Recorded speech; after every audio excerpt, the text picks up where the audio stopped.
I'm here to talk about small steps. So the idea of using small steps is that it's a lot easier to do little increments of things than one big new thing all at once. The idea in the Montessori classroom is that we start with isolating different difficulties and then we build from there. And in positive discipline, it's very similar. You want to break tasks down to allow children success as they go. A great example can be shoe tying. Now, if you really break down the process of tying a shoe, it's quite complicated. There's many steps, and it takes a lot of fine motor skills and organization to be able to do it. You don't have all those skills right away. So breaking it down into maybe first being able to untie the shoe. Then once you're able to untie the shoe, doing the first part of even crossing the laces to begin the next tie. That's an excellent step. Once you've crossed them, then you can do the first loop and tie it through. And then you eventually get to forming the actual loops, right, to make the bow to finish the whole tying of the shoe. So children who are able to be shown small steps are often a lot more successful and they feel a great sense of accomplishment. I also have a lot of work that I do with writing in this regard. Writing is very hard. And so sometimes I would just do an activity that has seemingly nothing to do with writing, like juicing, where you're really trying to manually juice an orange or a lemon for a recipe or to make your own orange juice or lemonade. And that's just really strengthening the hand, right?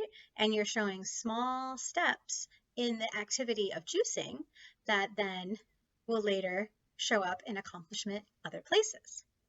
Now, once you actually start to hold a pencil, there's a whole lot more small steps you can do, right?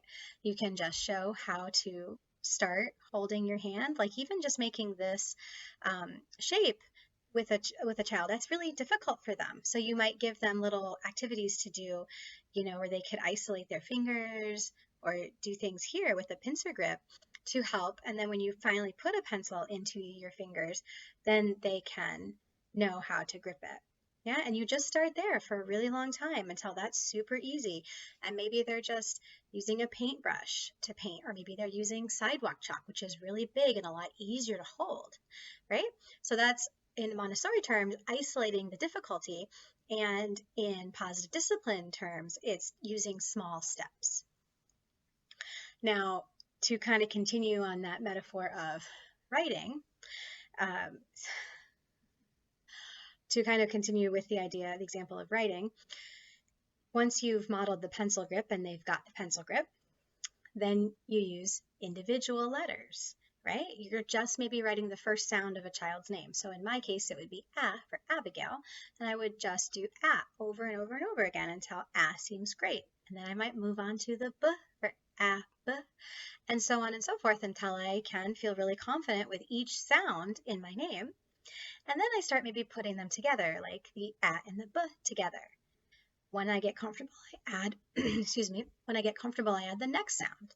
So it's just making it smaller, making it more manageable, making it something that the child feels like they can accomplish.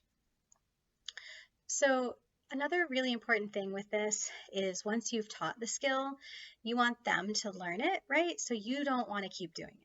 It's really easy as parents and teachers to do for our children in a lot of cases.